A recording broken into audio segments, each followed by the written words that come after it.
Gloire au Seigneur, merci à Dieu pour ce beau programme et ce beau cantique chanté à la gloire du Seigneur. Je vous salue à tous, je suis heureux d'être ici ce soir avec la responsabilité de vous annoncer la parole de Dieu. Et je bénis Dieu parce que je sais que dans nos réunions tout peut arriver. J'étais un jour dans le bas de la France, à Perpignan exactement, et puis je coupe au court le comment et le pourquoi, mais j'étais là-bas, et puis à la fin de la réunion, j'ai rencontré un homme, un monsieur, un sédentaire. C'était dans une église espagnole. Et puis ce monsieur, je suis allé vers lui, je lui ai serré la main, je l'ai salué, et il m'a dit ceci. Il m'a dit, monsieur, je ne sais pas ce que je fais ici ce soir. Je viens du nord de la France, je fais du stop. J'ai décidé d'aller en Espagne parce que je cherche Dieu. Et je me suis dit qu'en Espagne, j'allais trouver Dieu. Alors il dit tout à l'heure, j'ai fait du stop, une voiture m'a monté, je connais personne et je connais rien ici. Moi, je ne suis pas de Perpignan, je viens du nord de la France. J'ai fait du stop, une voiture m'a monté, elle m'a arrêté juste devant l'église, les portes étaient ouvertes, la réunion allait commencer, et je suis rentré à l'intérieur écouter la parole de Dieu. Il cherchait Dieu, il faisait du stop, il ne savait pas où il allait, le monsieur l'a déposé juste devant l'église évangélique. Il est rentré à l'intérieur et Dieu lui a parlé. Amen. Gloire à Dieu. Ce n'est pas de la prétention, nous ne sommes pas les meilleurs, nous ne sommes pas nous la vérité, mais nous connaissons la vérité. La vérité, c'est un livre, la Bible. Il est écrit ta parole est la vérité. La vérité, c'est une personne. Jean 14, verset 6, Jésus a dit, je suis la vérité. Et ici, dans ce lieu, ce soir, vous allez écouter parler de lui. Vous n'allez pas écouter des gens dire, venez à nous, venez chez nous, c'est nous les bons. Avec nous, tout ira bien. Non, venez à lui. Amen. En lui, il y a de l'espoir. En lui, il y a un avenir. Le cantique qui a été chanté, c'est cette histoire de la Bible, quand Jésus a invité les disciples à monter dans un bateau, en leur disant d'aller de l'autre bord, et Jésus est monté avec eux à l'intérieur de ce bateau. Et la tempête s'est déchaînée sur le chemin, à un point tel que les disciples ont cru qu'ils allaient mourir. Pourtant, ils étaient des marins expérimentés. Et parfois, bien que nous soyons expérimentés, bien que nous savons comment nous y prendre, il y a des moments dans la vie où on perd pied. Il y a des moments dans la vie où on perd tout espoir. C'était le cas de ces hommes. Ils avaient perdu tout espoir. Ils ont réveillé Jésus parce qu'il était là. Et ce que je voudrais vous dire ce soir, le fait d'inviter Jésus dans votre vie, dans votre barque, dans votre foyer, n'est pas la garantie qu'il n'y aura pas de tempête, bien au contraire. Jésus nous a avertis qu'il y aurait des tempêtes. Mais c'est la garantie que l'on ira de l'autre bord, à destination. Amen. Il y a de l'espoir en Jésus. Je me souviens d'un ami à moi, et ensuite on va prier le Seigneur un instant. Je me souviens d'un ami à moi qui était sans espoir. C'est un garçon qui tout jeune est tombé malade. Atteint d'une maladie musculaire, il savait qu'il finirait dans un fauteuil roulant et qu'il mourrait très jeune. Il avait déjà perdu son frère, sa sœur de la même maladie, et il savait ce qui l'attendait. Ce petit garçon a grandi, sachant que son état allait en s'aggravant. Il n'était pas chrétien. Et il disait ceci. Il disait, la vie pour moi, avant de devenir chrétien, c'était un tunnel noir et sombre dans lequel je m'enfonçais de plus en plus. Je savais que je finirais dans une chaise roulante et je savais que je mourrais très jeune. Il voyait un tunnel sans espoir. Et ce garçon a rencontré Jésus. La lumière est venue dans sa vie. Et il expliquait ceci.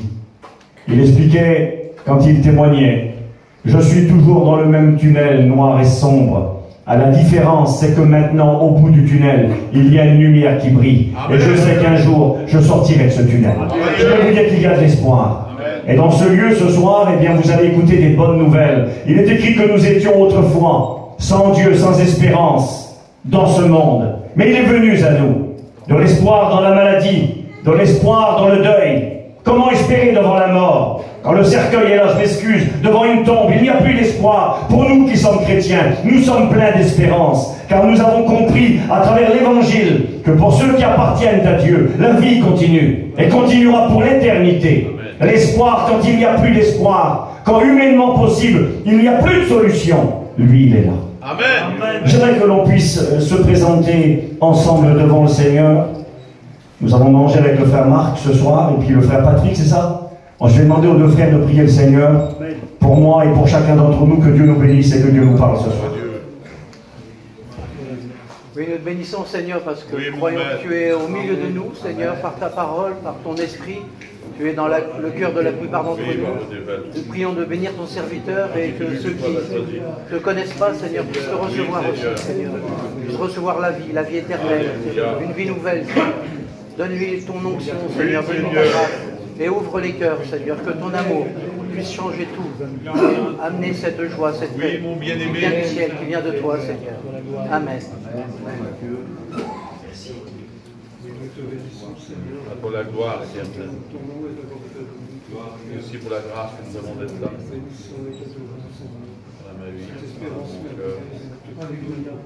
Merci.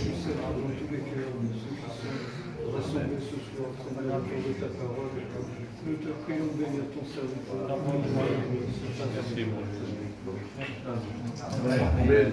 Voilà, gloire au Seigneur. Que Dieu soit béni. Là, j'avais l'intention de vous partager un message. Parlons du chrétien, ce qu'est un chrétien. Et puis, je crois qu'on va faire différemment, essayer d'être sensible à l'esprit. Et puis, je vais vous lire la Bible. Voilà, on va lire ensemble dans le livre de Amos, le prophète, pas l'évangile, on lira ensuite dans l'évangile de Luc, chapitre 19.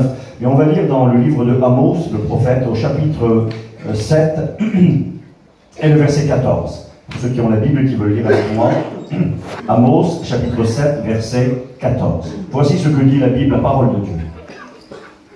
Amos répondit à Amatsia: je ne suis ni prophète, ni fils de prophète, mais je suis berger, et je cultive des sycomores. L'Éternel m'a pris derrière le troupeau, et l'Éternel m'a dit: va, prophétise à mon peuple d'Israël. Cet homme qui deviendra prophète, quand il dit je ne suis pas prophète ni fils de prophète, il explique quelque part qu'il n'a pas fait des écoles. À l'époque, il y avait des écoles des prophètes. Il n'était pas allé dans des écoles particulières, mais qu'il avait un appel qui venait de Dieu. Et là, quand il se présente, il dit qui il est, quelle est sa vie. Et il dit: moi, je suis un berger. Et je cultive des sycomores. Et puis, on fait une deuxième lecture ensemble. Je vais revenir dans quelques instants sur cette lecture. Dans l'évangile de Luc, chapitre 19, verset 10. Et Jésus parle et dit: car le Fils de l'homme, il parle de lui, est venu chercher et sauver ce qui était perdu. Le Fils de l'homme est venu chercher et sauver, le but de la venue du Christ sur la terre, chercher et sauver ce qui était perdu. Le mot perdu, j'ai regardé, ça signifie ce qui était démoli entièrement, ce qui était en ruine, ce qui était inutilisable, ce qui était dans la misère, ce qui était mort. Le Christ est venu pour cela. Et ce soir, eh bien, j'aimerais vous parler d'un personnage dans l'Écriture. Je vais essayer d'être assez simple et pas trop long avec vous. J'aimerais vous raconter l'histoire de cet homme dans lequel contexte Jésus a dit: le Fils de l'homme est venu chercher et sauver ce qui était démoli, en ruine, inutilisable, mort, dans la misère, ce qui était perdu. Quand Jésus a dit ces paroles, ce message ce soir sera premièrement pour nos amis qui sont parmi nous, pour celui et celles qui n'appartiennent pas encore à Dieu et qui peut-être se disent: oui, mais moi c'est pas possible. Ma vie à moi ne me permet pas. Je ne peux pas envisager l'idée un jour de devenir un chrétien. J'aime bien écouter des cantiques. Aujourd'hui, il y a plein de chrétiens un petit peu partout. J'ai écouté parler de l'évangile. Mais moi, être chrétien, c'est pas possible. Ma vie, mon passé, mes actions, ma famille, ce que je suis, ne me permet pas. Moi, je ne peux pas être un chrétien. J'aimerais vous montrer à travers la Bible ce soir qu'il y a de l'espoir pour tous les hommes et pour toutes les femmes. Le plus gentil comme le plus méchant. Parce que vous savez, parfois, il est parfois plus complexe de se tourner vers Dieu et d'accepter le Christ lorsque l'on est un gentil. Lorsqu'on est quelqu'un avec une certaine moralité, avec certaines qualités, avec une religion, on a le sentiment que l'on est une bonne personne. Pourtant, la Bible nous déclare qu'il n'y a pas un juste, pas même un seul, que tous sont pécheurs et privés de la gloire de Dieu. Car tous sont péchés, et le salaire du péché, c'est la mort. J'ai un ami à moi qui dit ceci parfois: il y aura plein de bons gars en enfer. Parce que être un bon gars n'est pas suffisant. Alors on va méditer cette histoire. Vous savez, il y a un proverbe qui dit: qui peut le pire peut le mieux. Ça veut dire si c'est possible pour les pires, c'est possible pour les mieux. Pour ceux qui sont, disons, normales, pour ceux qui ont une vie ordinaire. Alors j'aimerais lire la Bible avec vous. Vous lire une histoire de l'Écriture qui est juste avant, Luc 19, verset 1er. Quand Jésus nous dit qu'il est venu chercher et sauver ce qui était perdu, il dira cette parole après avoir apporté le salut dans la maison d'un homme qui est très célèbre, dont on écoute souvent parler dans nos réunions. Il est écrit, Luc 19, verset 1er, « Jésus étant entré dans Jéricho, traversait la ville. Et voici un homme riche, appelé Zachée, chef des publicains, cherchait à voir qui était Jésus. Mais il ne pouvait y parvenir à cause de la multitude, car il était de petite taille. Il courut en avant et monta sur un sycomore pour le voir, parce qu'il devait passer par là. Lorsque Jésus fut arrivé à cet endroit, il leva les yeux et lui dit, « Zachée, hâte-toi de descendre, car il faut que je demeure aujourd'hui dans ta maison. » Zachée se hâta de descendre et le reçut avec joie. Voyant cela, tous murmuraient et disaient, « Il est allé loger chez un homme pécheur. » Mais Zachée, se tenant devant le Seigneur, lui dit, « Voici, Seigneur, je donne aux pauvres la moitié de mes biens. Et si j'ai fait du tort à quelqu'un, quelque chose à quelqu'un, je lui rends 4 fois plus. » Et Jésus lui dit, « Le salut est entré aujourd'hui dans cette maison, parce que celui-ci aussi est un fils d'Abraham, car le Fils de l'homme est venu chercher et sauver ce qui était perdu. Amen. » Voilà, j'aimerais vous parler de l'histoire de cet homme, qui est bien connu, dont nous avons souvent écouté parler dans nos réunions. Et j'aimerais voir avec ce personnage, eh bien, toute l'espérance qui découle de cette histoire. C'est une histoire d'espérance pour celui qui n'appartient pas à Dieu et pour ceux qui ont des membres de leur famille qui sont rebelles, hostiles, difficiles, pour les papas et les mamans qui sont là ce soir, qui ont des enfants difficiles, qui vivent des situations compliquées, pour les femmes dont les maris n'appartiennent pas à Dieu, ou les hommes qui sont là dont les épouses n'appartiennent pas à Dieu, ou les parents, les frères, les sœurs. Et vous savez, parfois on perd courage. Quand on regarde nos propres familles, quand on regarde nos amis, les gens avec qui nous vivons, on se dit, Seigneur, ces gens-là, jamais ils ne pourront changer. Vous savez, des fois, nous perdons espoir. Parce que pour nous, la montagne est trop grande. On est prêt à écouter les témoignages, les histoires des autres, mais quand c'est nous qui sommes touchés, on a du mal à croire que c'est possible que les choses changent. Jésus va descendre dans une ville, il est écrit, qui s'appelle Jéricho. Il va rentrer dans cette ville.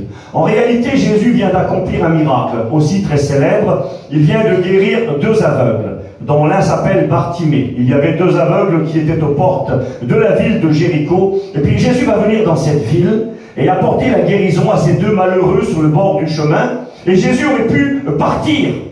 Parce que ce jour-là, en réalité, après être entré à l'intérieur de la ville, avoir apporté la guérison aux 2 aveugles et être rentré dans la maison de l'homme que l'on appelle Zachée, eh bien Jésus va monter à Jérusalem de ce lieu. Quand il va partir de Jéricho, à quelques kilomètres, il ira à Jérusalem et 4 ou 5 jours plus tard, Jésus mourra à Golgotha pour la fête de Pâques.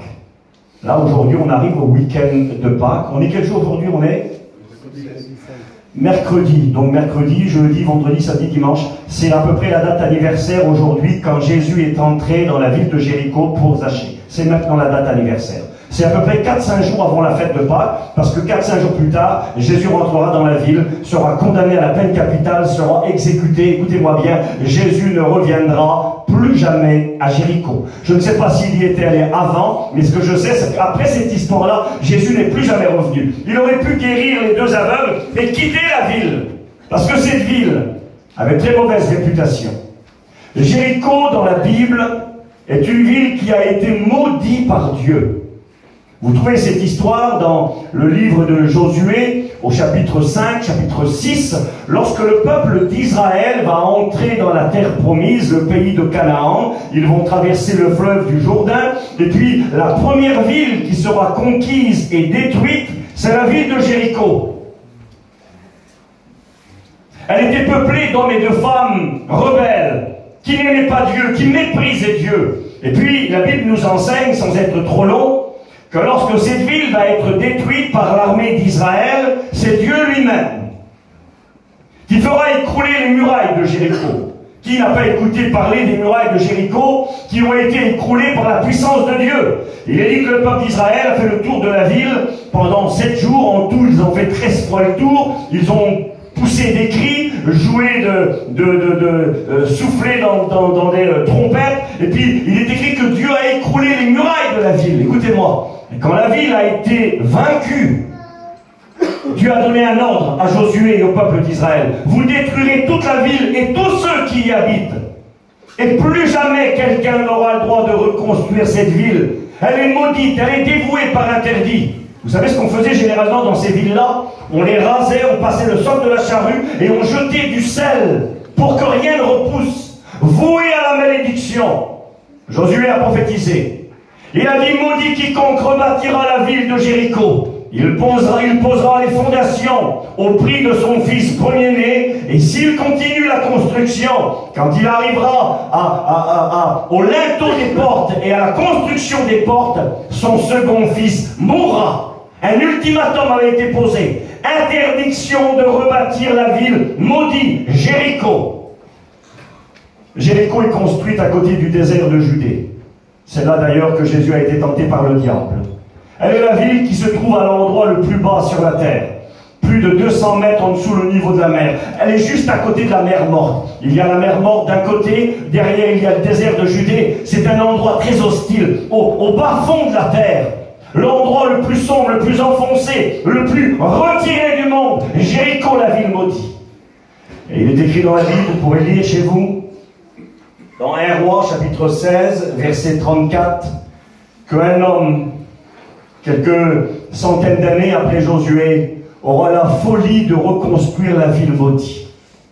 Et puis quand il va, une réalité, tout est hostile, il y a le désert, il y a la mer Morte, c'est un endroit renfoncé, mais c'est un oasis. Il y a des sources d'eau. Et puis un homme qui s'appelait Hiel de Bethel, a jugé bon de reconstruire la ville. Peut-être qu'il a méprisé la parole de Dieu, prenant pas au sérieux la Bible et ses prophéties, et puis il a commencé à entreprendre de creuser des fondations pour reconstruire les murailles de la ville. Et il est écrit que pendant qu'il creusait les fondations, on est venu l'interpeller. Il s'appelait Hiel de Bethel. Ils lui ont dit, Hiel, arrête de construire. Pourquoi? Parce que ton fils, Sécoub, vient de mourir. Concours de circonstances, le hasard peut-être, je ne sais pas comment il a compris cela à l'époque, et puis ils ont arrêté la construction, il a fallu procéder au veillage et à l'enterrement du jeune homme qui venait de mourir, et puis Hiel de Bethel, est-ce que ça a demandé un certain temps, je ne sais pas, mais a repris la construction. Et puis il a commencé à construire les murailles, et quand il était en train de poser les linteaux des portes et les portes, on est venu l'appeler, ils lui ont dit, arrête de construire. Pourquoi? Ton fils Abiram vient de mourir. 2 jeunes garçons avaient payé au prix de leur vie la construction de la ville maudite de Jéricho. Cette ville Jéricho représente le monde dans lequel nous vivons. Une ville en guerre contre Dieu. Une ville qui méprise Dieu, qui vit dans l'immoralité, qui est dans les ténèbres, qui est enfoncée, et qui est là emprisonnée dans les murailles, emprisonnée dans les ténèbres. Et là, il est écrit que Jésus est aux portes de la ville maudite. Que va-t-il faire? Faire demi-tour, ça y est, il a guéri les 2 aveugles et partir plus loin? Non, il est écrit qu'il va rentrer à l'intérieur. C'est marqué, il devait passer par là. Il y a quelqu'un à l'intérieur de la ville qui a besoin de lui. Et tel un pompier qui rentre dans le bâtiment en feu. Vous savez, quand une maison est en flammes, la logique c'est que tout le monde se sauve de la maison. On se souvient tous de ces images, le 11 septembre 2001, lorsque les avions ont percuté les 2 tours du World Trade Center. Pour ceux qui étaient là, moi je m'en souviens très bien, eh bien je me rappelle de voir ces images. Les gens essayaient de fuir les tours en feu, essayaient de partir, certains sautaient de 10, 15, 20 étages. On essayait de fuir le bâtiment. Et je me rappelle de voir les pompiers américains de New York courageux. Quand tout le monde sortait, eux ils rentraient à l'intérieur. Les bâtiments étaient en train de s'écrouler, le feu était partout. Eux ils rentraient à l'intérieur pour arracher les gens à l'intérieur. Le pompier, c'est celui qui rentre dans le feu au risque de sa vie pour sauver celui qui va mourir. Et Jésus, tel ce pompier, va rentrer à l'intérieur de la ville maudite. Quand il rentre dans cette ville, il y a quelqu'un qui l'attend. Il y a quelqu'un pour qui Jésus a un intérêt particulier. Et ce quelqu'un, il s'appelle Zachée. Un homme de petite taille dont il est dit qu'il était le chef des publicains de la ville. Autrement dit, peut-être pour ceux pour qui ça ne veut pas dire grand-chose, le mot publicain. Un publicain était un percepteur d'impôts. C'est celui qui venait, qui percevait les impôts pour les donner à qui? C'est pas le fait d'être percepteur d'impôts qui était le problème. Le problème était que les publicains percevaient les impôts du peuple d'Israël pour le donner à l'occupant romain. Il y avait la guerre à l'époque. Et les Romains avaient conquis le pays d'Israël. Ils dominaient, ils oppressaient, ils opprimaient le peuple d'Israël qui était dans la peine, dans la souffrance, dans la tyrannie, sous la tyrannie romaine. Et puis il y a des Juifs qui avaient décidé de travailler pour l'ennemi. Comme pour la Deuxième Guerre mondiale, les capots dans les camps de la mort, ils travaillaient pour les ennemis. C'était les pires, ceux qui avaient renié leur peuple, renié leur nation. Ils prenaient l'argent de leurs frères pour le donner à l'ennemi romain, et au passage, ils s'en mettaient plein les poches. C'était généralement des hommes cupides, des voleurs, des menteurs, des profiteurs, des traîtres. Écoutez-moi s'il vous plaît, c'était les pires en Israël. C'était les gens que l'on détestait le plus. Quand tu voulais insulter quelqu'un, tu lui disais « t'es un publicain ». C'était devenu un mot, une grossièreté, un mot vulgaire. Quelque chose qui était, ça voulait dire « t'es le dernier des derniers ». T'as renié ton peuple, t'as renié ta famille, t'as renié ton Dieu, t'es un traître à la nation. Lui, il est le chef. C'est pas un publicain quelconque. C'est pas le publicain qui prend des sous, qui s'en met un peu. C'est le chef, il est très riche. Lui, il vit dans l'abondance, il vit dans la grande maison. Et il vit du profit. Il vit de la tricherie, de la magouille, du vol. C'est le dernier des derniers. Jésus rentre dans la ville pour lui. Amen. Oh Dieu. Non mais franchement, faut arrêter. Pas pour lui, pas lui quand même. Et c'est beau parce que quand Jésus vient, il est écrit que cet homme, il est monté à l'intérieur d'un arbre. Un sycomore. C'est un peu particulier. Parce que Jéricho était célèbre non pour les sycomores, mais pour les palmiers et pour ses rosiers. Il y a des palmiers partout. J'ai eu la grâce et l'opportunité d'aller en Israël plusieurs fois. Je suis allé plusieurs fois aussi à Jéricho. Et figurez-vous qu'à Jéricho, encore aujourd'hui, il n'y a qu'un seul sycomore. Qui est allé là, non? Ouais. Tous les touristes s'arrêtent au pied d'un sycomore qui n'est pas celui de la Bible, évidemment, mais c'est un vieux sycomore, un grand arbre, majestueux. Et comme il est unique dans la ville, tous ceux qui viennent là s'arrêtent pour faire des photos devant le sycomore de Jéricho. Des palmiers, il y en a partout. C'est quand même étrange. Je ne sais pas comment il a fait son compte pour trouver un sycomore dans la ville de Jéricho. Pourquoi n'est-il pas monté sur un palmier? Il y avait des palmiers partout. Et peut-être très peu de sycomores, et certainement très peu de sycomores. Et c'est le sycomore qu'il va choisir. Il va monter sur cet arbre. Le sycomore, pour ceux qui ne le savent pas, c'est une espèce de figuier sauvage. Il produit des fruits, des figues, le sycomore. Des figues sauvages. Et Zachée va juger bon de monter sur cet arbre pour voir Jésus. Il voulait voir Jésus. Certains ont dit qu'il voulait se cacher. C'est possible, je ne sais pas moi. Mais ce que je sais, c'est qu'il est écrit qu'il voulait voir Jésus. Et d'autres vont dire non, il voulait être vu de Jésus. Donc on peut voir les deux visions, c'est pas doctrinal. Est-ce qu'il voulait se cacher? Peut-être. Est-ce qu'il voulait qu'on le voie? Peut-être. Mais ce qui est certain, c'est qu'il est écrit qu'il voulait voir Jésus. Il avait écouté parler de cet homme qui donnait un message d'espoir, de cet homme qui promettait la vie nouvelle à tous ceux et celles qui se tournaient vers lui, de cet homme qui était capable d'ouvrir les yeux des aveugles, ressusciter les morts, faire marcher les paralytiques, donner de l'espoir aux malades, ressusciter les morts, donner un avenir quand tout semblait fini. Et il ne rejetait personne. On appelait Jésus l'ami des publicains et des gens de mauvaise vie. Dans le mot ami, il y a le mot amour. On disait de Jésus que lui, il aimait même les publicains, alors que tout le monde les haïssait. Écoutez-moi bien quelques instants. Nous sommes dans la pire des villes. Jéricho, la ville maudite, construite au fin fond, au bas fond du monde, dans les ténèbres, construite au prix du sang. Elle représente le monde en guerre contre Dieu. Et celui qui, quelque part, est le principal de la ville. On a la pire des villes avec le pire des hommes, et on a Jésus qui vient au cœur de cette ville pour lui. Il s'arrête au pied de cet arbre, et quand il le regarde, vous savez, il aurait pu l'appeler comme ça, parce que c'est comme ça que tout le monde l'appelait. Il aurait pu dire, et toi là-haut, percepteur d'impôts, publicain, chef des publicains. C'est comme ça qu'il aurait pu l'appeler. Parce que quelque part, c'était l'étiquette qui collait à sa peau. Vous savez que nous, on procède ainsi. Quand on voit quelqu'un qui est reconnu pour une action, quelle qu'elle soit, eh bien, on ne l'appellera pas par son nom ou son prénom. On l'appellera par ce qu'il fait ou par ce qu'il est. Tu ne le connais pas, lui? Mais si, l'alcoolique, tu sais bien, l'alcoolique qui est sourd du soir au matin, qui fait que boire. Lui, tu ne le connais pas. Le drogué, tu sais bien le drogué, là, avec qui il ne faut pas traîner. Mais elle, tu la connais bien, mais si, tu sais bien. Tu sais bien que celle qui était mariée avec l'autre, et puis tu la connais, la fille bizarre, là. C'est comme ça, on met des étiquettes, excusez-moi, on met des étiquettes sur les gens. Pas les bonnes étiquettes. On présente les gens sur leurs caractéristiques négatives, le mal qu'ils représentent. On a mis des étiquettes sur des gens, sur des familles. Tu la connais pas, la famille interne là-bas? Mais si, les gens qui sont là-bas, ces gens-là, non, on ne peut pas voyager avec eux, on ne peut pas les rencontrer. On a mis des étiquettes. Quand Jésus s'arrête au pied de l'arbre, il ne l'appelle pas percepteur d'impôts. Il ne l'appelle pas de l'étiquette qui a été posée sur lui. Il l'appelle Zachée. Vous savez ce que ça veut dire, Zachée? Zachée, ça veut dire celui qui est juste et qui est pur. Bizarre, hein? Quel drôle de nom. Il s'appelle celui qui est pur et qui est juste. Il n'est pas tellement pur et il n'est pas tellement juste non plus. Et quand Jésus s'adresse à lui, il l'appelle comme ça. Pour nous, ça veut dire Zachée. Mais dans la langue comprise par Zachée, ça veut dire toi qui es pur et qui es juste. Il faut que je demeure dans ta maison aujourd'hui. C'est beau, hein? Milo, quelle bonté. Toi qui es pur et qui es juste. Pour ceux qui ne savent pas, Milo, il a un nom en manche. Milo, ça veut dire un moulin.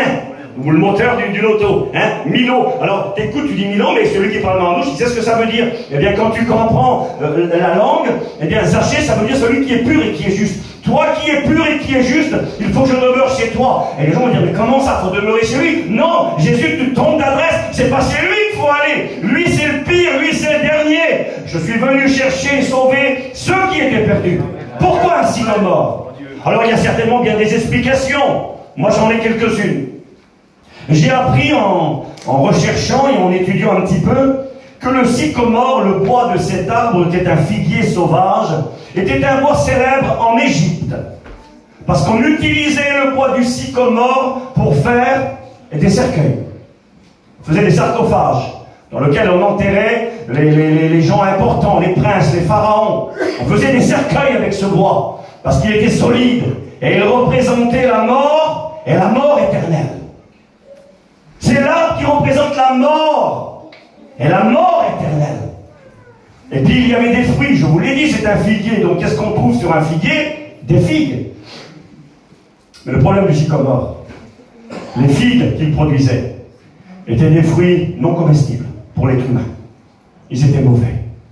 Tu pouvais t'approcher, tu voyais l'arbre avec ses belles feuilles, beaucoup de fruits, tu t'en approchais, tu prenais une figue, tu l'ouvrais, tu la mettais dans ta bouche, excusez-moi, et tu crachais. C'était amer. Ça avait un mauvais goût, un goût amer, immangeable. Parfois, on le donnait, ces figues sauvages, aux animaux. Mais les êtres humains ne pouvaient pas manger. Un arbre qui représente la mort et qui donne des fruits qu'on ne peut pas manger parce qu'ils ne sont pas comestibles. Cet arbre représente la mort et le péché. Représente la situation de chaque être humain. Peut-être que vous n'en êtes pas conscient. Mais nous allons vivre éternellement, tous les uns comme les autres. Mais la réalité ne sera pas la même pour tout le monde. Il y a des gens qui vivront éternellement loin de Dieu. On se servait du bois pour faire des sarcophages parce que le bois, il est imputrescible, il ne pourrit pas, il ne vieillit pas. Dans le temps, il dure. Un bois qui représente la mort et la mort éternelle. Un arbre qui produit des fruits non comestibles, c'est ce que nous étions sans Dieu. Regardez ce que dit la Bible. C'est marqué comme ça dans Romains chapitre 6, versets 20 et 21. Lorsque vous étiez esclaves du péché, avant de rencontrer le Christ, lorsque vous étiez esclaves du péché, quels fruits portiez-vous alors? Des fruits dont vous rougissez aujourd'hui, car la fin de ces choses, c'est la mort. Les fruits que l'on portait sans Dieu. Vous savez, quand mes copains témoignent, quand Milo témoigne, quand Laco témoigne, ils pourraient s'étaler s'ils le voudraient. Ils pourraient donner des détails. J'ai volé tant d'argent, j'ai fait des... Mais on a honte, Milo. On a honte. Moi, mon témoignage ressemble un peu à ceux de mes copains et j'en suis pas fier. Et j'aime pas témoigner. J'aime pas expliquer ce que j'étais avant. Et si je le fais, je parle de quelqu'un qui est mort. Il y a plus de 30 ans, je suis content de voir Calin, mon copain. Je me suis converti à l'époque, on s'est rencontrés en prison ensemble. Et j'ai eu la joie avec Billy, mon cousin, d'amener Calin au Seigneur. Et Calin a rencontré Dieu à l'époque. Mais on n'est pas fiers ce qu'on a été avant Calin, on a honte. On a honte. Vous savez, ce genre de témoignage parfois où on s'étale et on parle du passé avec une certaine joie, une certaine gloire. Mais non, on a honte. Nous portions alors du fruit dont nous rougissons aujourd'hui. Nous avons honte de ce que nous étions. Et peut-être que tu es là ce soir. Et s'il fallait examiner les fruits de ta vie, les fruits c'est ce que tu portes, c'est ce que tu produis, c'est ce que l'on voit quand on te regarde. Quels fruits voit-on chez toi? Je l'ai dit tout à l'heure. Alors ça c'est les fruits grossiers, le fruit de l'alcoolique, le fruit du drogué, le fruit du voleur, le fruit du menteur, mais tellement de vilains fruits que l'on peut porter. Il est écrit dans Romains 5, verset 5, nous portions des fruits pour la mort. Il est écrit dans Matthieu chapitre 7, verset 18, nous portions des mauvais fruits. Ça c'est l'homme sans Dieu, je m'excuse avec le respect que j'ai pour chacun. On ne peut pas faire autrement. Vous savez, un pêcher, un arbre de pêche, on pourra lui demander de produire des oranges, il ne pourra jamais produire des oranges. Un cerisier ne pourra jamais produire, je ne sais pas moi, des bananes. Il est ce qu'il est. Et quelque part, nous sommes ce que nous sommes. Nous sommes des pécheurs, tissés dans l'iniquité, nés dans le péché. Nous sommes condamnés à une mort éternelle à cause du péché. Mais cet arbre avait une autre particularité, ça va plus. Quand j'ai regardé un petit peu, un arbre dont on se sert pour faire des cercueils représentant la mort, et la mort éternelle, produisant du fruit non comestible, bon pour les animaux parce qu'il est amer et immangeable, mais, cet arbre produit des grandes feuilles. Et ces feuilles, elles poussent en forme de cœur. C'est beau ça, Marc? Elles poussent en forme de cœur, les feuilles. Et quand tu t'approches de cet arbre, on a un arbre qui représente la mort, qui produit des fruits incomestibles, mais qui quelque part est en train de crier, est en train de dire « J'ai besoin d'être aimé ». C'est beau ça? J'ai besoin d'être aimé. Il est écrit que Amos, c'était sa profession. Je suis berger, Jésus est le bon berger. Je cultive des sycomores. J'aimerais vous montrer ce soir avec la Bible que celui qui est le plus grand cultivateur de sycomores, c'est Jésus de Nazareth. Parce qu'on pouvait cultiver ces arbres. Certains vont dire, Steve, quelle folie. Pourquoi cultiver des arbres qui produisent des fruits non comestibles? Et que c'était du bois éventuellement pour vendre à l'Égypte. L'Égypte dans la Bible représentera tout le temps le monde et les gens qui sont loin de Dieu. Pourquoi? Eh bien parce que si tu étais patient et que tu avais des sycomores dans ta propriété chez toi, eh bien tu pouvais faire quelque chose. Il fallait beaucoup de patience. Il fallait prendre un morceau de bois avec un pic métallique au bout. Et il fallait s'approcher de ton arbre, le sycomore, il fallait commencer à piquer les figues. Sur l'arbre, il y en avait des milliers. Tu les piquais, 1, 2, 3, 100, 500, 800. Il fallait des heures. Quelle patience! Et tu piquais chaque fruit, tout doucement, tout doucement. Et tu revenais 4-5 jours plus tard. Toute l'amertume avait coulé des fruits amers. Et là, tu prenais le fruit à nouveau dans tes mains. Tu l'ouvrais, tu le mangeais. Il avait un goût magnifique. Le fruit était devenu valable. Quelqu'un s'en était occupé. Quelqu'un avait pris le temps de s'arrêter, de percer, d'enlever ce qui était mauvais, l'amertume. Et le fruit qui était mauvais était devenu transformé, quelque chose de bon, de profitable et d'utile. Je crois que je comprends mieux pourquoi cet homme Zachée, peut-être sans en être conscient pleinement, est monté sur cet arbre. Il voulait simplement être élevé un peu plus haut pour voir le Christ. Vous savez pourquoi? Parce qu'il savait dans son âme, dans son fort intérieur, que c'est de lui qu'il avait besoin. On pourrait dire que Zachée n'avait besoin de rien. Il était riche.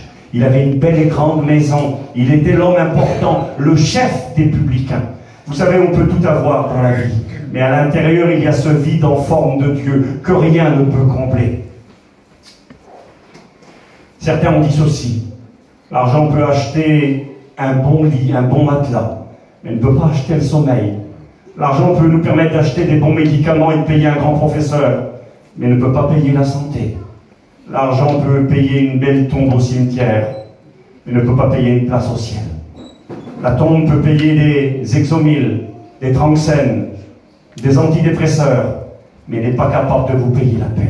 Il y a des choses qui ne sont pas monnayables, que l'on ne peut pas payer. Et j'avance. Nous avons cet homme Zachée en haut de cet arbre. Il a sa grande maison, il en a plein les poches, il a de l'argent, il a une certaine prospérité, une certaine réussite, mais sa vie personnelle est un échec. Il produit des fruits amers que personne ne peut changer. Mais Jésus, le berger qui s'occupe des sycomores, va s'arrêter au pied de cet arbre et il va lui dire, Zachée, celui qui est pur et qui est juste, c'est ce que moi je peux faire de toi. Il faut que je demeure aujourd'hui dans ta maison. Veux-tu descendre? Veux-tu t'abaisser? Veux-tu t'humilier? Veux-tu me laisser entrer chez toi? Vous êtes avec moi quelques minutes, s'il vous plaît. C'est un message d'espoir. D'espoir pour celui qui est venu ici avec sa petite vie à lui, avec l'étiquette qui lui est apposée sur sa vie. Ce que les gens disent de toi. Et tu sais ce que les gens pensent de toi. Tu sais ce que les gens disent de toi. Tu sais qui tu es. Peut-être que tu portes des fruits dont tu n'es pas fier. Peut-être que tu as fait des actions dont tu n'es pas fier. Et j'ai eu des messages les jours passés sur mon téléphone. Je n'en mets pas trop d'indications. De 2 personnes. Encore aujourd'hui. Une femme qui me disait, mon frère, j'ai fait des choses atroces. Je voudrais mourir. Mon foyer est brisé. Ma petite veut se suicider. J'ai fait des choses atroces. Une autre femme, pareil, m'a envoyé un message quelques jours en arrière. Et alors, je ne veux pas savoir ni quoi, ni qui ils sont, mais je crois comprendre. Des fois, on ne veut pas dire, mais nous savons qui nous sommes. Nous savons ce que nous avons fait, ce que nous avons dit. Nous connaissons notre vie. Nous savons quels sont les fruits. Vous savez, un fruit, un arbre porte du fruit pour les autres. Il va donner, ça va être pour profiter aux autres. Il va donner de ce qu'il est. Et ceux qui vont venir à lui vont se réjouir de ce qu'il produit. Peut-être que les gens ne se réjouissent pas de ta vie à toi. Peut-être que dans ton foyer, les gens ne se réjouissent pas. Peut-être que ta femme ne se réjouit pas de ta vie. Peut-être que ton mari ne se réjouit pas de ta vie. Parce que ta vie est un échec. Parce que tu constates que tu es esclave du péché. Que c'est la mort qui habite en toi. C'est Paul qui dira, misérable que je suis, qui me délivrera du corps de cette mort? Je n'arrive pas à faire le bien que je voudrais faire, je fais le mal que je ne voudrais pas. Misérable que je suis vendu comme esclave au péché. Un homme qui est là, qui constate ses limites, les fruits qu'il voudrait porter, il ne peut pas les porter. Mais Jésus s'arrête au pied de cet arbre. Il faut que je demeure chez toi aujourd'hui. Écoutez-moi, j'ai presque fini. Zachée répondra à l'appel. Il descendra, il s'abaissera. Il laissera Jésus rentrer chez lui. Et nous voyons que la donne va changer. Le voleur, le menteur, le percepteur d'impôts, le profiteur, le traître à la nation va dire à Jésus, écoute Jésus, je vais prendre la moitié de mes biens, je vais le donner aux pauvres. Tu vas faire quoi avec l'autre moitié? Et l'autre moitié, si j'ai fait du tort à quelqu'un, et j'en suis sûr qu'il avait fait du tort à bien des gens, je vais leur rendre 4 fois plus. Pourquoi 4 fois plus? Bien, tout simplement parce que c'était la loi de Moïse. Moïse avait dit, si tu fais du tort à quelqu'un, tu lui rendras 4 fois plus. Vous savez ce qu'il est en train de dire, Zachée? Il est en train de dire, Jésus, tu es venu chez moi aujourd'hui. Tu es venu piquer mon cœur, tu es venu toucher ma vie, tu es venu enlever l'amertume, tu es venu transformer l'arbre du péché, l'arbre de la mort, l'arbre de la honte, l'arbre qui produit des fruits dont l'on rougit. Tu es venu le transformer. Maintenant, je vais aimer. Je ne serai plus le même. Je vais donner à celui qui est dans le besoin. Et je vais réparer mes torts. Je vais changer. Je ne serai plus le même. Parce que tu es venu chez moi. Et Jésus dira aujourd'hui, le salut est entré dans cette maison. Car cet homme aussi est un fils d'Abraham. Car le Fils de l'homme est venu chercher et sauver ceux qui étaient perdus. Vous savez, cette histoire de la Bible, on pourrait en rire. On pourrait dire que Steve était bien gentil il y a 2000 ans en arrière, mais c'est pas nous, on n'a rien à voir avec tout ça. Excuse-moi, je prends les exemples des frères qui ont pris la parole. Milo, c'était toi qui étais en haut de l'arbre. C'était toi qui produisais des fruits vilains dont tu aurais honte. Vous savez, quand on témoigne, on dit certaines choses, mais on ne dit pas tout. Il y a des choses dont on n'est pas fier. Moi, le premier, je prends Milo, je ne veux pas t'abaisser, moi, le premier. Moi, c'est moi, Zachée, en haut de l'arbre, avec ma misère, avec ma drogue, avec mon mensonge, avec mes bagarres, avec mes ténèbres, avec mon orgueil, avec ma mauvaise langue, avec mes mensonges. C'est moi, en haut de l'arbre, des fruits dont j'ai honte. Mais Jésus est venu. Il est venu et par sa parole ce soir, si tu veux le laisser faire, et par l'action du Saint-Esprit, il est capable de piquer ta vie, piquer ton cœur. Il est écrit dans les Actes des Apôtres, chapitre 2, versets 37 et 38. Que lorsque Pierre a prêché l'évangile, le jour de Pentecôte, quand Pierre a prêché la bonne nouvelle du royaume de Dieu, Christ mort à la croix, ressuscité d'entre les morts, pour pardonner nos péchés et nous donner une vie nouvelle. Il est écrit dans 2 Corinthiens chapitre 5 verset 17 que si quelqu'un est en Christ, il est une nouvelle créature. Les choses anciennes sont passées et tout est devenu nouveau. C'est possible de tout recommencer à zéro. C'est ça le message dans l'évangile. C'est la bonne nouvelle. C'est l'espoir dans les ténèbres. C'est possible. Pierre prêchait l'évangile le jour de Pentecôte. Il y avait là des milliers d'hommes et de femmes qui écoutaient la parole de Dieu. Et au bout d'un moment, il est écrit ceci, acte 2:37. Ceux qui écoutèrent la parole, et c'est ce que je te souhaite ce soir, il est écrit comme ça dans la Bible, eurent le cœur vivement touché. Et ils dirent à Pierre et aux autres, hommes frères, que ferons-nous? Que faut-il faire? Et Pierre de leur répondre, repentez-vous, et que chacun de vous soit baptisé à cause du pardon des péchés, et vous recevrez le Saint-Esprit. S'il est en train de dire, vous allez devenir des enfants de Dieu, demandez pardon, mettez votre foi en Jésus, engagez-vous avec lui, il va transformer la donne. Ils eurent le cœur vivement touché. Une traduction dira ceci, ils eurent le cœur transpercé. Ils eurent le cœur, c'est promis, c'est écrit, ils eurent le cœur piqué. C'est ce qu'on faisait avec le petit morceau de bois, avec le bout de métal. Le berger ou le cultivateur de sycomore, patiemment, il piquait chaque fruit pour que l'amertume s'en aille. Et quelques jours plus tard, comme un miracle, tout était changé. Si tu laisses la parole de Dieu percuter ton cœur, si tu es capable de dire ce soir, oui, je suis prêt à croire que Jésus de Nazareth, celui qui est venu sur cette terre, pour mourir à Golgotha et ressusciter, il est venu chercher et sauver ce qui était perdu. J'ai marqué, je le répète, démoli entièrement, en ruine, inutilisable, dans la misère et dans la mort. C'est peut-être ta vie.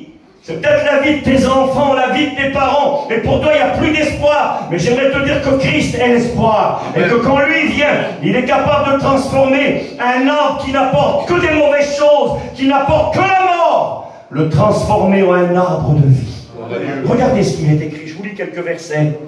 Les fruits que l'on peut produire lorsqu'on devient un chrétien, lorsqu'on laisse Jésus toucher le sycomore de notre vie et enlever l'amertume, enlever la colère, la haine, l'esclavagisme au péché.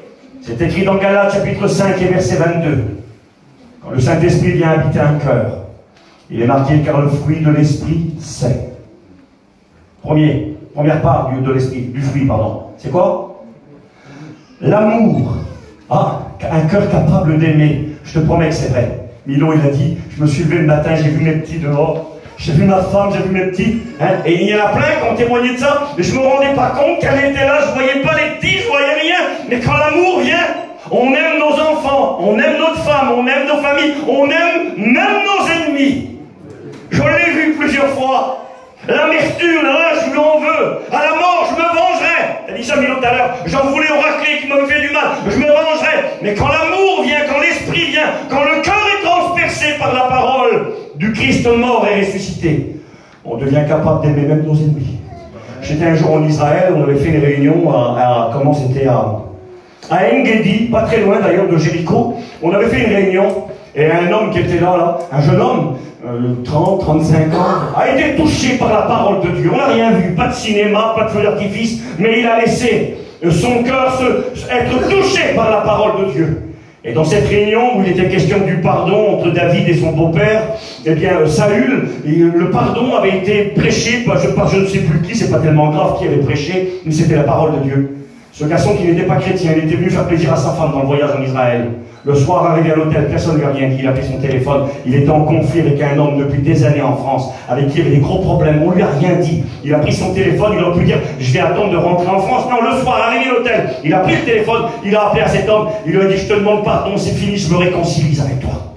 Comment faire? C'est pas possible. C'est de la haine depuis des années qui est nourrie dans l'amertume. Oui, mais quand le cœur est touché et quand l'amertume s'en va, le fruit de l'esprit, c'est l'amour, la joie. C'est-à-dire que c'est beau, la joie. La joie vraie, la joie simple. Pas la joie artifice, pas la joie de la boîte de nuit, de la sortie avec la musique à fond à tue-tête, avec 3 litres d'alcool ou un pétard, excusez-moi. Ça, c'est pas la joie, ça c'est du cinéma. Mais la vraie joie, je suis chez moi, je suis bien, qu'est-ce que je suis bien? Si vous sauriez comment je suis bien chez moi. J'en parlais hier ou avant-hier avec un copain. J'ai besoin d'aller nulle part. J'ai pas besoin d'aller me divertir dans des voyages particuliers. J'ai pas besoin d'aller dans certains endroits. J'ai cette joie qui vient de Dieu.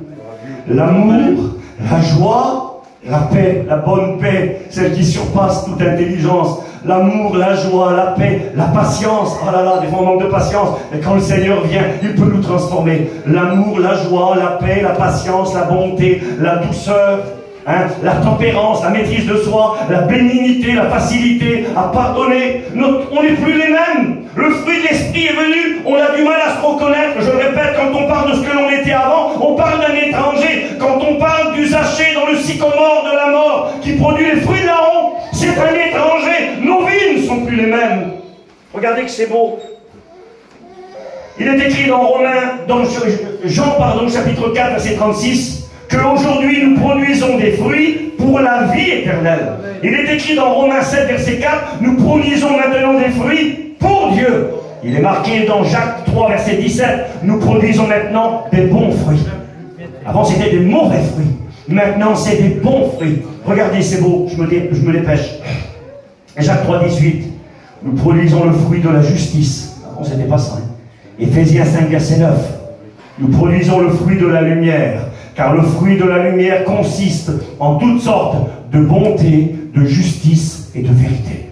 Wow. C'est ce que Dieu est capable de faire.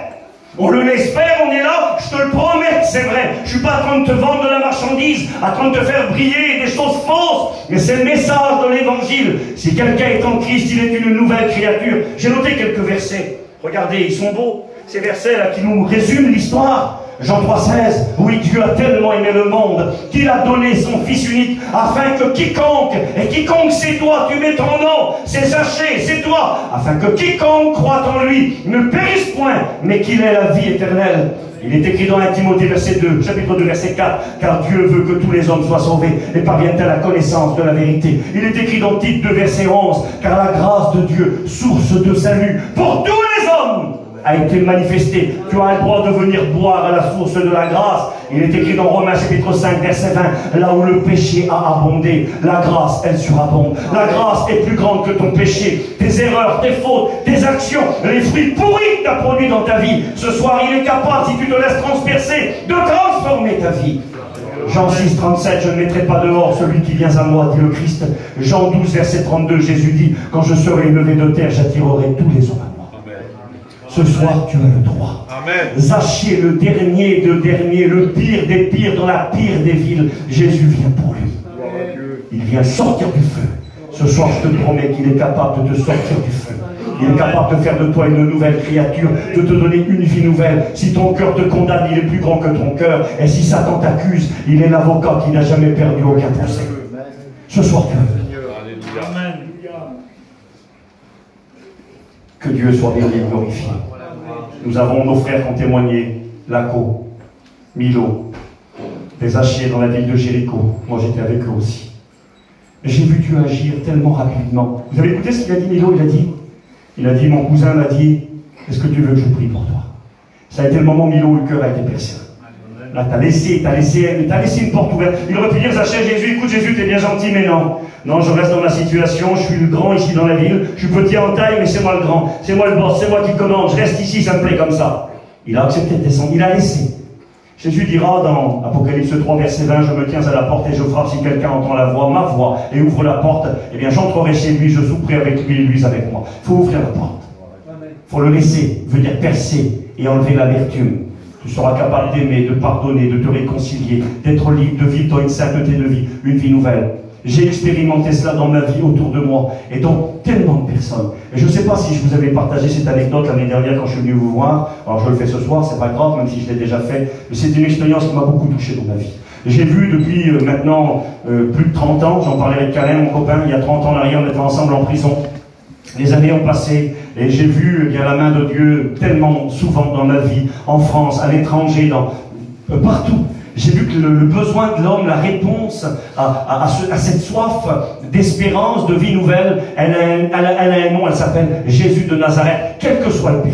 J'ai eu la grâce d'être dans de nombreux pays, j'ai vu ce que Jésus est capable de faire. Et il y a de cela 2 ans, ou 3 ans, 2 ans ou 3, je ne sais plus, 2 je crois. J'étais à la convention à Gros-Tanquin, et puis je coupe vite fait au cours. Un homme est arrivé derrière moi avec sa camping, et puis il est venu me voir un soir. Il m'a dit, excuse-moi garçon, il dit, c'est toi le pasteur de la Bretagne, Steve? Et enfin bref, sa femme a été chrétienne, enfin entre guillemets chrétienne, une pauvre fille, dépressive, dans la misère, dans le désespoir à cause de lui. Et puis je vous coupe au cours. Cet homme, il me parle, il est en basket, short, et il est sous. Il sent le ricard à plein nez. Et quand il me parle, je sens l'alcool, mais je vois juste qu'il veut parler avec moi. Il me dit, c'est toi le pasteur de la Bretagne? Enfin bref, je dis oui, je suis le pasteur de la Bretagne. Et je lui parle, et puis il me dit, tu sais, dis-moi un jour, j'ai fait une expérience avec Dieu. Alors je dis, ah bon, explique-moi alors. J'ai bien compris qu'il n'était pas chrétien, le monsieur devant moi. Ben il me dit, écoute, ma femme devait mourir. Elle a fait un AVC. Je vous coupe au cours, hein, sur la région de Nancy là-bas. Elle a fait un AVC, et puis elle était morte. Ils lui ont mis du scotch sur les yeux, ils l'ont rentrée dans les soins intensifs, et puis ben, elle était morte. Les pasteurs sont venus, ils ont prié pour elle, et ma femme est ressuscitée, et aujourd'hui elle est vivante. Donc il dit, à travers cette expérience, il y a 15 ans en arrière, je me suis donné à Dieu. Avec ma femme, on s'est baptisés tous les deux. Et puis ensuite, Dieu m'a appelé au ministère. Je voyais bien que le gars devant moi, c'était pas un serviteur de Dieu, il était sous. Il dit, et puis Dieu m'a appelé au ministère, et j'ai eu des problèmes, avec du monde. Avec des gens, je ne rentre pas encore dans les détails, j'ai eu des problèmes, je me suis battu avec les gens, ça a été très très grave, et j'ai abandonné Dieu. Et puis voilà, je suis devenu ce que je suis aujourd'hui. Il dit, aujourd'hui, j'ai des problèmes par-dessus la tête. Il a dit là, on était à la convention, ça devait être, je ne sais plus, mardi, mercredi. Il m'a dit la semaine prochaine, mardi, j'ai rendez-vous avec un copain à moi, on va tuer un homme. Il m'a dit, j'ai eu plein de problèmes, ils sont venus pour me tuer, les gens chez moi. Ils sont venus avec des cagoules, des motos, des mitraillettes, ils nous ont tiré dessus, sur moi, ma femme et mes petits pour nous tuer. Il dit, on a survécu par la grâce de Dieu. Il était arrivé dans un domaine, il y avait un contrat sur sa vie. On a voulu le tuer plusieurs fois. Lui a voulu tuer les gens. Et là, il m'a dit, mardi, je lui ai dit, écoute mon frère, j'ai dit, si tu fais ça, j'ai dit, tu vas prendre 20 ans de prison, ou si tu vas te faire descendre. J'ai dit, t'es mort. J'ai le seul espoir pour toi, c'est Jésus. Et quand je lui ai dit ça, il m'a dit non. Il m'a dit, de Jésus, j'en veux plus. J'en veux pas. Pour moi, c'est pas possible. J'ai été trop loin. Il m'a dit, mardi, je règle mes affaires. Mais je veux pas de Jésus. Et puis, enfin bref, je coupe. Il s'en va et je continue avec les garçons. Il y avait du monde chez moi. Le lendemain, je coupe, je le revois, le garçon. Et quand je parle avec lui, il y avait un Anglais avec moi. Et on lui parle, il explique sa vie, je devais servir Dieu, j'ai eu des histoires, je me suis battu, j'ai tout perdu, et aujourd'hui j'ai un contrat sur ma vie, je dois tuer des gens, je ne peux plus m'en sortir, il n'y a plus d'espoir. Et je vous coupe au cours. Avec l'anglais, on lui a parlé, je me suis mis en face de lui, le garçon s'appelle Peter. Et je me suis mis en face de Peter. Je l'ai regardé, je lui ai dit, Peter, je vais prier pour toi. Et Peter m'a regardé, short basket, toujours bien décidé, il m'a dit, écoute, toi, tu ne pries pas pour moi. Je me suis approché un petit peu. Je lui ai dit, écoute, je vais prier pour toi. Mais il y avait une action du Saint-Esprit forte. Le garçon, il avait prendre 20 ans, il s'était vrai, sa femme lui disait qu'elle était chrétienne. Elle lui a dit, écoute, fais ce que tu veux, de toute façon, tu ne veux pas écouter. Va et tue cet homme. Tu vas prendre 20 ans, et c'est comme moi, et tu vas mourir. De toute façon, la petite fille, elle avait 22 ans dedans. Elle était comme une petite de 10-12 ans. Elle était retardée, tellement qu'elle vivait dans la peur et la souffrance. Des gens, personne ne voulait rester avec eux. J'ai parlé avec son cousin Germain. Il m'a dit, Steve, il m'a dit, on a une haie qui nous sépare. Il m'a dit, je ne vais jamais chez mon cousin. On ne peut pas. Il a dit, il a trop de problèmes. Si on va là-bas, on risque de se faire tuer à cause de lui. Donc un garçon, vous voyez, très très très compliqué. Je l'ai regardé, je me suis encore approché, je lui ai dit, Peter, je vais prier pour toi. Et quand j'ai voulu le prendre par le cou, il m'a poussé. Un peu fort comme ça, vous voyez. Moi, je suis un peu fort aussi, moi. Alors je l'ai pris quand même. En réalité, je fais de l'humour. Mais fort, il m'aurait mis un coup de poing dans le visage, c'est tout ce que j'aurais gagné. Parce qu'il s'est battu avec plein de gens, c'est un garçon dangereux et assez fort. Mais le Seigneur est plus fort que ça. Je l'ai pris quand même dans mes bras, je pleurais, le Saint-Esprit me touchait. Je l'ai pris dans mes bras, il est venu chercher et sauver ceux qui étaient perdus. Et quand je l'ai pris dans mes bras, j'ai commencé à prier. Il ne voulait pas. J'ai dit, je prie pour toi, Peter. J'ai dit, Seigneur, bénis Peter. Et au bout de 3-4 secondes, je ne sais plus, 30 secondes, Peter est tombé à genoux devant moi. Ce que j'aurais pas été capable de faire avec mes poings, peut-être, le Saint-Esprit l'a fait. Un peu comme Zachée est descendu. Il s'est humilié, il s'est mis à genoux devant moi par terre, et il s'est mis à pleurer comme un enfant. Et là, tout d'un coup, il a commencé à demander pardon à Dieu, et à parler en langue. Il s'est mis à parler en langue. Celui qui devait tuer un homme le mardi suivant, qui était désespéré, il était là, à genoux devant moi, en train de parler à Dieu, de parler en langue. Il s'est levé, il m'a regardé, il m'a embrassé, il a embrassé le frère d'Angleterre. Il a regardé les gens qui étaient là. Ce que je vous dis, c'est vrai. Il a dit, je vous aime à tous. Amen. Je vous aime à tous. Il a dit, je ne veux plus tuer personne. Alléluia. Je ne veux plus boire. Je ne veux plus fumer. Il a été délivré de la cigarette, délivré de l'alcool, délivré de la guerre, délivré de tout. Les fruits amers étaient partis. L'amertume était sortie. Le Christ avait transpercé. Le cultivateur de sycomore qui est plein de patience et qui te supporte depuis des semaines, des mois et des années, il a touché le cœur de Peter. Et je bénis Dieu, ça fait presque 2 ans. Je lui ai encore envoyé un message il y a quelques semaines en arrière. Peter est toujours fidèle. C'est ce qu'il a reçu, il l'a gardé. Il m'a envoyé des petites photos de Noël. Il m'envoie des photos des fois dans les réunions. Steve, on est à la réunion. Il y a un frère Intel qui vient nous voir. Maintenant, le mardi, le programme, c'était d'aller tuer un homme. À la place, Bon, je n'ai pas triché, ça a été le mercredi. Et le mercredi, il y avait la réunion vers lui. Le mardi, il devait tuer un homme, il est parti de la convention. Le mercredi, il était à l'église, les frères lui laissaient la place pour dire un petit mot de témoignage, tellement que la conversion était puissante et grande. Dieu est capable de transformer les Zachée, les Peter, capable de transformer ta vie, capable de transformer ta famille. Je te promets que c'est vrai. Et ce que je vous dis ce soir, c'est un message d'encouragement pour moi aussi. C'est moi aussi, j'ai des Zachée qui sont durs, et durs à cuire, des gens pris qui produisent des mauvais fruits, qui sont dans l'arbre de la mort du péché. Mais je connais le cultivateur de sycomore. Je connais celui qui est capable de transpercer les fruits amers et pourris et les transformer en fruits comestibles et qui apportent des bonnes choses. Amen. Je le connais et il est là au milieu de nous ce soir. Alléluia. On va baisser notre tête, s'il vous plaît. Quelle bonne nouvelle, quel espoir pour toi. Pour toi, mon ami, pour toi, ma sœur, pour toi qui n'y crois plus, pour toi qui es là ce soir et qui te dit, si seulement c'est vrai, si seulement tu pouvais, je te promets que c'est vrai. Il l'a fait pour Milo, il l'a fait pour Laco, il l'a fait pour Steve, et puis pour tous les chrétiens et chrétiennes qui sont là. Nous n'étions meilleurs que personne. Nous étions dans l'arbre de la mort, sans espoir, mais besoin d'être aimés. Alléluia. Et Dieu m'a aimé. Alléluia. Et Dieu t'aime ce soir. Amen. Jésus t'aime ce soir. Il veut transpercer ta vie. Laisse-toi toucher par le Seigneur. Gloire à Dieu. Sois capable de dire oui, c'est moi. Alléluia. Oh, je suis peut-être pas Peter, j'en ai pas fait tant que lui. Je suis peut-être pas Zachée. Mais si tu as été capable de le faire pour ces hommes-là, tu es capable de le faire pour moi. Amen. Et pour toi qui es là, dont tes enfants te font tellement de misère que ça t'accable, prends courage ce soir, confie-toi dans le cultivateur de sycomore. Alléluia. Pour toi, dont les parents, dont l'épouse, dont l'époux n'appartiennent pas encore à Dieu, prends courage ce soir. Gloire à Dieu. Prions le Seigneur, s'il vous plaît. Seigneur, nous sommes devant toi. Oui, Seigneur. Simplement te dire merci ce soir pour qui tu es. Merci, Te mon dire Père. merci parce que tout peut changer. Alléluia. Te dire merci parce qu'il y a la lumière qui brille au bout du tunnel avec la parole de Dieu. Alléluia. Espoir pour ceux qu'on aime, espoir pour nos enfants, espoir pour nos frères, pour nos sœurs, espoir pour ceux qui sont perdus dans leur péché. Parce que tu es venu pour eux, tu es venu pour nous. Nous voulons nous souvenir ce que nous étions et ce que tu as fait dans nos vies. Ah, fais de nous des hommes utiles, des femmes utiles. Tu as transformé, tu nous as appris à aimer. Aujourd'hui, nous apportons quelque chose de bon. Aujourd'hui, les gens nous aiment, nous apprécient. Ce n'était pas le cas avant. Tu es venu tout changer. Et toute la gloire t'appartient à toi seul. Alléluia. Et ce soir, tu voudrais le faire pour mes amis qui sont ici. Gloire à Dieu. Tu voudrais, Seigneur, pardonner Oui, mes Seigneur. péchés. Alléluia. Tu voudrais enlever l'amertume. Gloire à Tu Dieu. voudrais enlever la haine, la colère, la vengeance, gloire à le Dieu. trouble, l'angoisse, et déposer la paix de Dieu qui surpasse toute intelligence. Seigneur. Seigneur, merci, tu as payé le prix à Golgotha. À toi la gloire. Tu es mort et ressuscité, et ce soir tu es là. Amen. Je te prie, Seigneur, de bénir chacun. S'il te plaît. Peut-être que le temps d'un cantique, on pourrait prier, s'il vous plaît. Ça a été dit tout à l'heure, un cantique, ça dure 3 minutes, 4 minutes. On fait aucune ambiance, on ne fait pas de cinéma.